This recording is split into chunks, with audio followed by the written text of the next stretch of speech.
What would you do if your own family told you to your face you didn't belong? Sorry, this table's for family only. That's what my sister Vanessa said as she pointed to a fold-out chair, tucked beside the trash can. That was the moment I knew I was done pretending. For most of my life, I played the dependable daughter, the one who remembered birthdays, who transferred money without being asked, who stayed quiet to keep the peace. I didn't ask for much, just a seat at the table, not a throne. Not applause, just space to exist. So when my father's 65th birthday rolled around and I was once again asked to help with the reservation, I said yes. Of course I did. That's who I was. I arrived early, brought the wine, wore the heels that always blistered, smiled through the pain. I did what I always did, showed up and hoped someone might finally see me. But instead, I was led to the outskirts. The literal edge, a fold-out chair near the bus cart, beside a bin that smelled faintly of lemon rinds and shrimp shells. And when the waiter approached at the end of the night, check in hand, everyone turned to me without speaking. The total, $4,912. He asked if I'd like to use the same card I used for the deposit. I smiled, just once, quietly, and said, "Not my table." And that was the moment everything changed. Growing up, I was the background music to Vanessa's spotlight. She was the radiant one, spelling B Trophy's school play, leads a voice that filled the room. Our parents adored her sparkle. "She just has that natural charm," Mom would say, like it explained everything, like it excused why I was invisible in the same house. I was the reliable one, quiet, capable. I fixed my own flat tire at 16 and didn't tell anyone. Got straight A's but never made a fuss. Washed the dishes before I was asked. I wasn't ignored out of cruelty. I was ignored out of convenience. They didn't mean to forget me. They just did, repeatedly. Like when they printed Vanessa's graduation portraits on canvas and forgot to order mine. Or when she was asked to give the Thanksgiving toast and I was handed the gravy boat. But I didn't complain. I didn't ask for recognition, because somewhere deep down I believed asking to be seen was the same as begging, and I never begged. Adulthood gave me distance 3 states worth. I started my own marketing firm, built a quiet life, but still, I showed up, sent holiday cards, wired money without prompting. Last year, when Dad's car transmission failed, I covered it. No thank you, no discussion. They just assumed I would. And I did. Because part of me still hoped if I did enough, gave enough, proved myself enough, maybe they'd finally notice the daughter behind the curtain. So when Mom called about Dad's 65th birthday dinner and said, "We'd love for you to come, sweetheart. It's going to be really special," I said yes without hesitation. Then came the real request. "Would you mind putting down the deposit just to hold the spot? It's at Rose Ember Dad's favorite." Of course it was. I wired the money $1,000 before I even finished lunch. When I asked who else would be there, she replied, "Just family." Those 2 words used to mean something. But that night, as I climbed the soft carpeted stairs to the private dining room navy gift box in hand, heels clicking on marble, I felt a pang I couldn't explain. Everyone was already there. Vanessa in a cream dress that probably had its own zip code, my mom in pearls, Dad laughing in a way I hadn't heard in years, and not one head turned. The table was picture perfect. 15 seats, name cards, champagne flutes already glistening with condensation. Not one of those cards had my name. Off to the side, next to a cart of dirty dishes, sat a metal folding chair. And that's when Vanessa turned, lifted her wine glass, and said, "Emily, glad you made it." Then she gestured lazily toward the wall. "Sorry, this table's for family only, but we set you up just over there." A soft chuckle from someone. Uncle Ray, maybe, or Julie. No one corrected her. Not Mom, not Dad. I stood there, gift still in hand, stomach twisting in on itself. Then I walked to that chair. Sat. Didn't take off my coat. Told myself it didn't matter, that I was overreacting.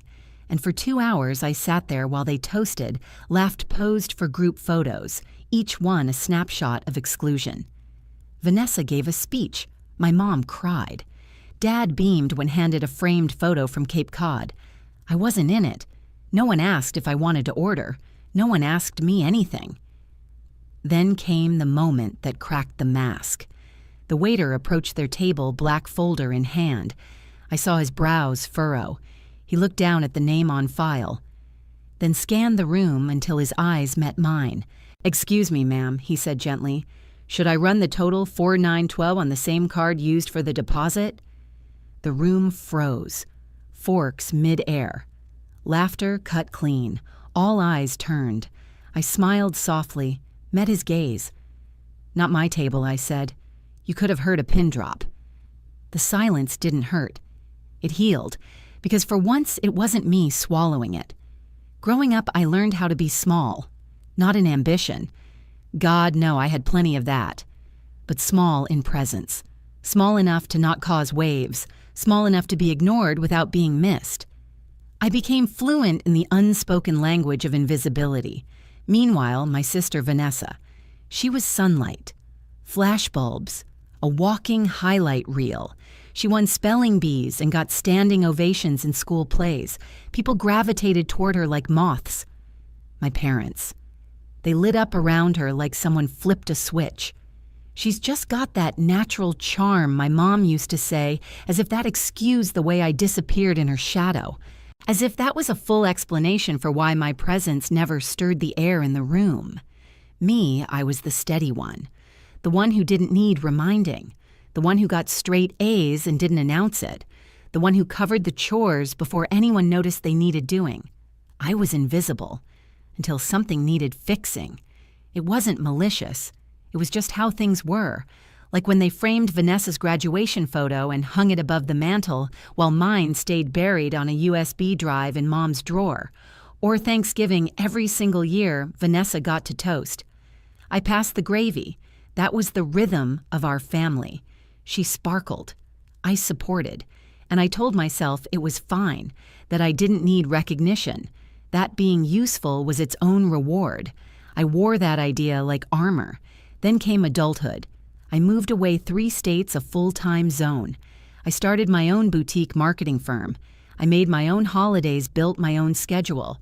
Stopped checking the family group chat religiously. But I still showed up. I still mailed the gifts. Still wired the money when the car broke down or the dentist bill surprised them. Not because they asked, but because they assumed. I became their unspoken insurance policy with a soft voice and zero interest. And I did it all quietly, because I still wanted to be wanted. So when my mom called about my father's 65th birthday, her voice syrupy sweet, in that way it gets when something expensive is coming, I answered without hesitation. "Emily, sweetheart, we'd love for you to come. It's going to be really special." Of course it was. Then just before hanging up, she added casually, "Could you just put down the deposit just to hold the spot? It's at Rose Ember, that place your dad loves." Rose Ember. White linen tablecloths, leather-bound menus, and valet-only parking, where the wine list comes on an iPad and the entrees are market price. I could already feel the sting in my bank account, but I didn't blink. I wired the $1,000 deposit before lunch ended. When I asked who else was coming, she simply said, "Just family." That phrase, "just family," stuck in my chest like a lodged splinter. I didn't know it then, but this dinner would be the last time I ever asked to be included. The night of the dinner, I arrived early. Of course I did. That's what the reliable daughter does. She arrives early. She checks details. She wears the satin dress she hasn't worn in years and the heels that turn her toes to blisters by 9 p.m. I handed the hostess my name. She smiled, nodded, and led me up the stairs to the private room. My hands tightened around the navy blue gift box I'd wrapped the night before Dad's present, a limited edition golf print he once admired in a magazine 5 years ago. I tracked it down, paid for expedited shipping, wrote a card in fountain pen. As I stepped into the room, my breath hitched. Everyone was already there. Vanessa in an effortless cream dress that probably had a wait list. My mom in pearls. Dad laughing hard at something a cousin said. Champagne flutes half full, napkins folded like origami, laughter thick and sweet in the air, and not one person looked up when I entered. I scanned the room. My eyes landed on the table, long, dark mahogany. Glass chandeliers glimmered above it like floating crystals. 15 place cards, all of them claimed. Then I saw it. To the side, against the wall, a single metal fold-out chair, placed next to a bus cart with dirty dishes and a trash bin that smelled faintly of shrimp tails and old lemon rinds. That's when Vanessa turned her wine glass aloft like a prop in a rom-com. "Emily," she said, voice bright enough to be heard across the room. "Glad you made it." I gave a small smile, my coat still wrapped around me, gift still in hand. Then she tilted her head, all faux innocence. "Sorry, this table's for family only. But we set you up just over there. There, near the wall, next to the garbage. A literal side seat to the celebration I had funded." Someone chuckled softly. Uncle Ray, maybe, or one of the cousins. No one objected. No one stepped in. My mom gave me a quick wave like a barista acknowledging your mobile order, then looked away. Dad didn't even register I'd arrived. I walked slowly, mechanically toward the chair. I sat, didn't take off my coat, placed the gift on the floor. I told myself it didn't matter, that it was fine, that I wasn't overreacting, that this wasn't confirmation of every fear I'd ever buried. The waiter approached me and asked if I was part of the party. I nodded once. He didn't ask if I wanted to order, didn't offer a menu, just set a glass of tap water down and walked away. And for the next 2 hours, I sat. I sat and listened as they toasted to a man I loved, but who couldn't bother to look my way. I sat and listened as Vanessa recounted how she'd surprised Dad with a new golf set. I sat as they passed around framed family photos from Cape Cod, photos I wasn't in. Not once did anyone ask me a question, or check if I had eaten, or offer a seat. I was background, set dressing, until the bill came.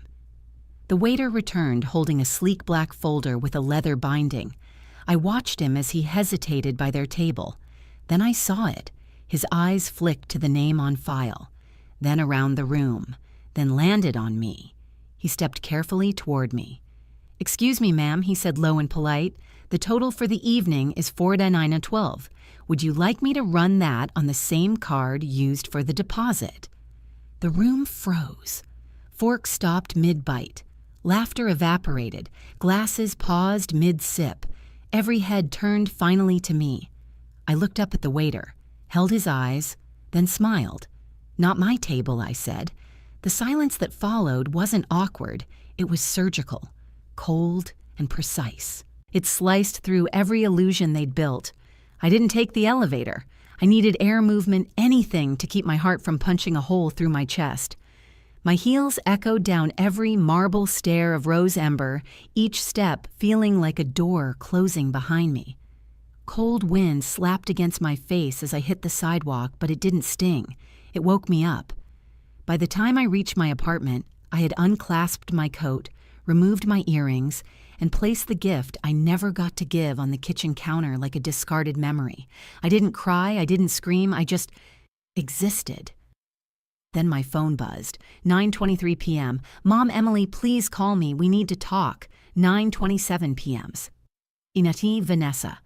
Seriously, you had to make it about you again." 9:33 p.m. "Dad." "That was uncalled for. You embarrassed everyone." I let the screen dim.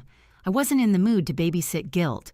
But at 10:01, a name lit up that made me blink. Madison. Vanessa's ex-girlfriend.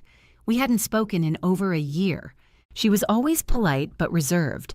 Quiet at holidays. I liked her. I answered. "Emily." Her voice was soft, almost apologetic. "Yeah, hi." "I hope it's okay I called," she said. "I was at the dinner. I came with Claire. Vanessa told everyone I was her yoga friend." She let out a dry laugh. Typical, right. I froze. "Wait, what, you were there?" "Back corner," she said. "Watched the whole thing. Watched you sit alone. Watched them treat you like an afterthought." She paused. "I just wanted to say, I saw it. I've always seen it." "Seen what?" "The way they treat you like an emotional ATM with legs. The way Vanessa talks about you, it's cruel, Emily. It's been cruel for years. But tonight you didn't just walk away. You dismantled them without saying a word louder than a whisper." She paused. That shook something. You could feel it. I didn't know what to say. I leaned against the counter, pulse still high. "Why are you telling me this now?" "Because it matters," Madison said. "You changed something, and they weren't ready for it." After we hung up, I stood there for a long time. I hadn't eaten. I hadn't even unzipped my dress.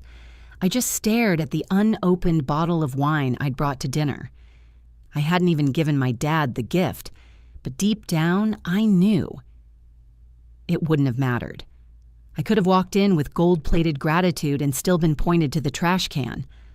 Only this time, I didn't stay there. The next morning, the family group chat erupted like a wildfire. A thread that had gone silent for months suddenly lit up with pings and passive panic. "Mom, Emily, we really need to talk. You hurt your father. Please call." "Dad, let's not make this bigger than it needs to be. Just apologize and we move on."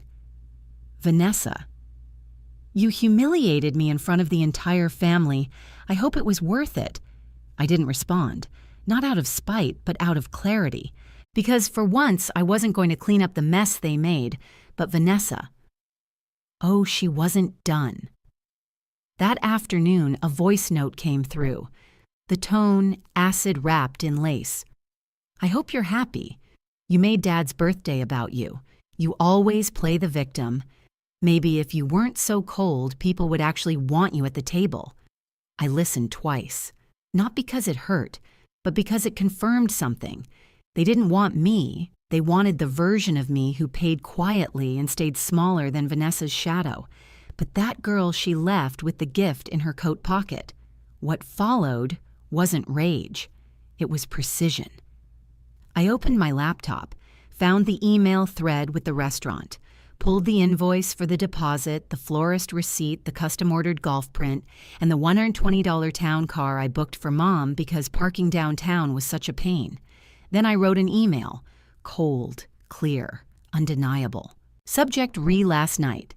BCC family thread. Hi all. Since there seems to be confusion about my intentions, I thought it might help to clarify with facts. Attached are receipts for the dinner deposit, $1,000 floral arrangements, $350 Dad's gift, $180 and the private car service for Mom, $120. All of these charges were handled on my card. No one offered to reimburse, nor did I ask. I did it because I was told the dinner was about honoring Dad. But I was also told clearly that I wasn't part of the family that night. I won't be covering the remaining $4.09 I didn't eat. I wasn't seated. I wasn't welcome. And I'm tired of paying for rooms that won't even offer me a chair. Best Emily. I hit send, and then the responses started. Jenna, my cousin, who hadn't said a word all night. Good for you. We saw what happened. It was cruel. Uncle Leo wish. I'd had the guts to speak up. I'm sorry. Even Aunt Karen, the queen of passive-aggressive jabs, wrote, "About time someone said it." But what hit hardest was what didn't come. No apology from Mom, no acknowledgement from Dad, and from Vanessa silence, at least for 2 hours. Then came a message from an unknown number. "Hi, this is Claire Madison's friend. We met once at a wedding. I just wanted to say, that email, it's making the rounds. People are talking, and they're not on Vanessa's side this time." I stared at the screen for a long time, and I realized the tide had turned. The email was still warm in their inboxes when I opened my banking app. There it was, that shared account I had created 4 years ago. Label family emergency. What a joke. It was supposed to be a safety net for things like sudden dental work, broken appliances, or last-minute travel. But in reality, it became a bottomless pit. They reached into whenever life got mildly inconvenient. Vanessa's AC went out last summer, I paid. Dad's crown cracked and needed urgent dental repair me again. Mom's refund didn't come through in time for the 3rd year in a row. Guess who covered the rent? No one said thank you. No one even checked the balance. They just assumed I'd always fill the well because I always had. But that well was dry. I hovered my thumb over the transfer button. There was just under $30,000 in the account, my savings, my labor, my silence. Then, without flinching, I moved every last cent into my personal account, closed the joint account, locked the door on entitlement. 10 minutes later, my phone rang. Vanessa, I let it ring. Then again, then again. The fourth time I picked up. Emily, what the hell, no hello. No, I'm sorry, just panic. I just tried to pay my car note and the fund is gone. You can't just, I interrupted. And I did. Silence. You're being vindictive, she hissed. No, I said. Voice calm, grounded. I'm being done, she stuttered. I could hear it, that wobble in her breath. Not from guilt, from disbelief. You've never talked to me like this before. That's because I used to think I had to earn love by staying quiet, I said. But love that only exists when I'm convenient. That's not love. That's performance. Click. I ended the call, and then for the first time in years, I felt something electric rush through me. Not rage, not grief, freedom. I opened my notes app, titled a blank page, Things I'm No Longer Doing, and the list poured out, covering last-minute bills, driving 3 hours on holidays just to be ignored, sending thoughtful birthday gifts that never get acknowledged, pretending silence didn't hurt, letting people mistake my reliability for weakness, apologizing for taking up space. The list kept growing, line after line of release, and with every item I felt myself returning to a version of me I hadn't seen in years. That night my phone buzzed again. Madison. Madison. You okay? I heard Vanessa spiraling, accusing everyone of siding against her. I stared at the screen, smiled. Me let her spiral. I'm not her axis anymore. The next morning I woke up to something I never expected. A subject line in my inbox. Subject, Emily, I owe you an apology from Dad. I stared at it for a full minute before opening. The message was short, stiff, but real. I didn't see it. That's on me. Your sister has always taken up all the air in the room, and you made it too easy for the rest of us to ignore that. I'm sorry. If you ever want to talk, I'll listen. No excuses. Dad, I didn't cry. I didn't respond. Not right away, but for the first time in 32 years, he didn't ask me to fix anything.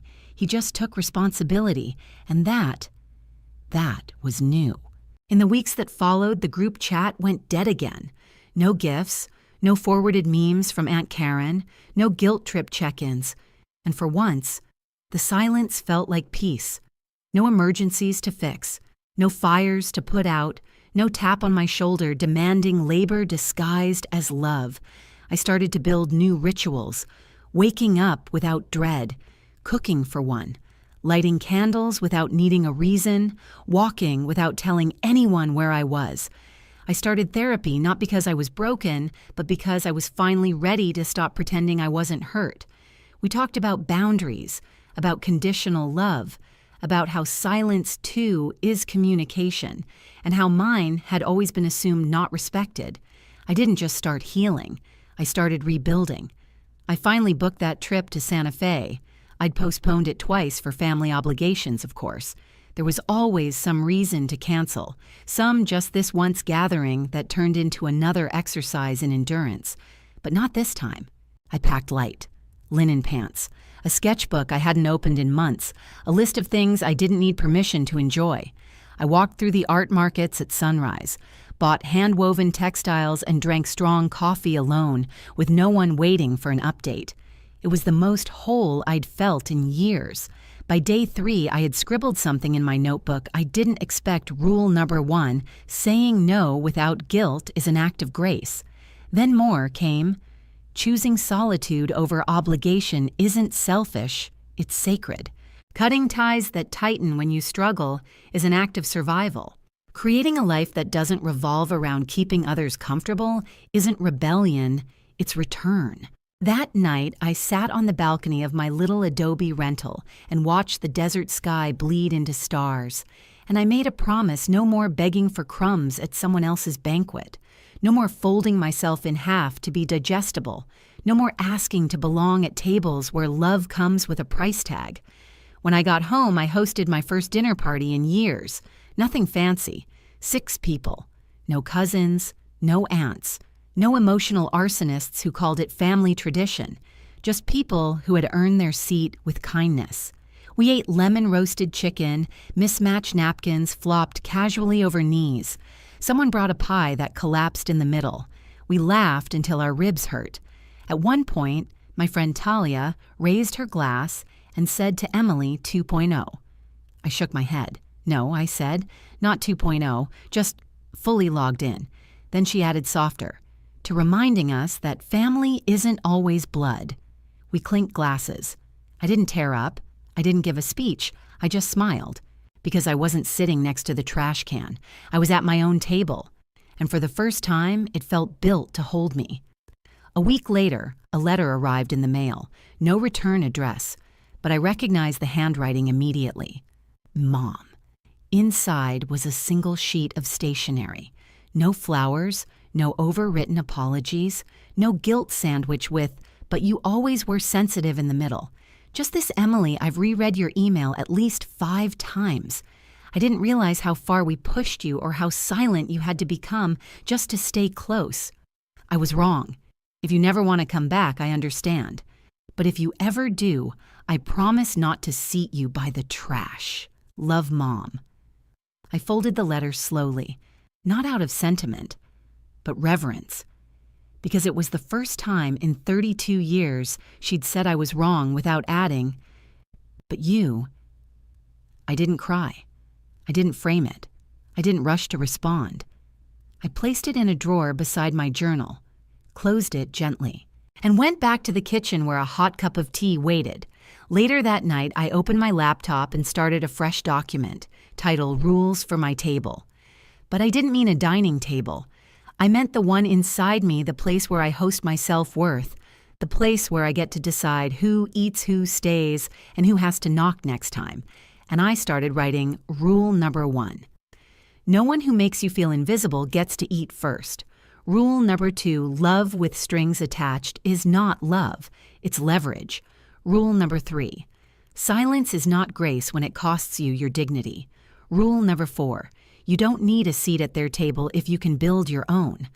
I stared at those words for a long time, then closed the laptop and exhaled, not loudly, not triumphantly, but deeply. Because the real victory wasn't at Rose Ember. It wasn't the folding chair or the unpaid bill or the silence that fell like snow. It was every quiet no that came after. Every act of choosing myself without permission. Every inch of space I reclaimed unapologetically. One morning, weeks after the fallout, I was scrolling through my camera roll when I stumbled on a photo I hadn't taken. It had clearly been posted by someone else, probably a cousin or distant relative, still clinging to the illusion that the night had gone well. It was from Dad's birthday dinner. The table was elegant, golden glowing, everyone smiling, champagne flutes mid-toast. It looked perfect. But in the far background, just slightly blurred by the lighting, was me, still in my coat, alone, seated by the trash can, my hands folded in my lap, my back straight but distant. And the part that struck me hardest, I wasn't even looking at the camera, because no one had told me a photo was being taken. They didn't think I mattered enough to include, or even warn. I stared at that image for a long time, and then I smiled.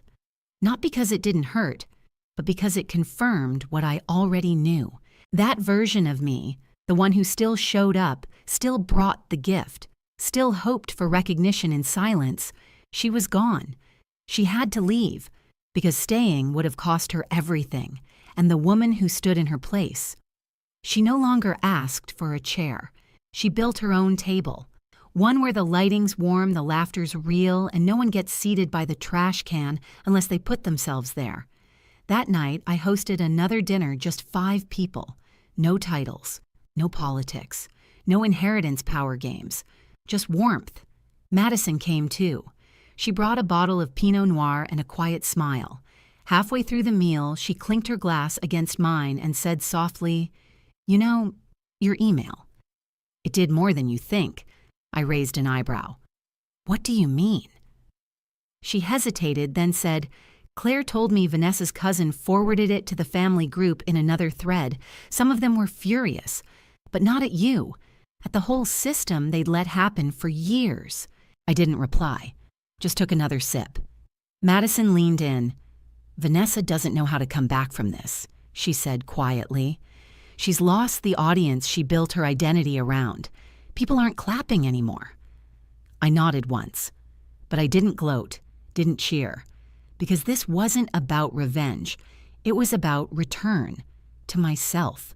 A few days later, I was cleaning out my inbox when I found the digital receipts I'd archived: the deposit, the flowers, the framed golf print.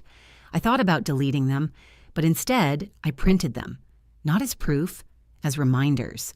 Because every dollar I spent on that night didn't just pay for a dinner. It paid off the emotional debt I'd carried for years.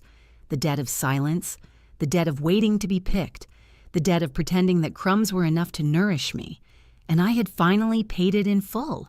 So no, I didn't cover the $4.9912 bill, but I paid the far bigger price, the one that bought me my voice back, my peace, my power. The last line in my rules for the table reads, "You don't have to sit beside the trash to prove you belong," and I think I'll leave it there. Because now when I walk into a room, I carry my own table, and I decide who gets a seat. No begging, no tiptoeing, no performing, just presence, just peace, just me. Have you ever been the one seated by the trash can? Share your story in the comments. Let someone else know they're not alone. Tap like if you've ever walked away from a table that didn't value you. Subscribe for more real stories that prove your worth doesn't depend on their approval.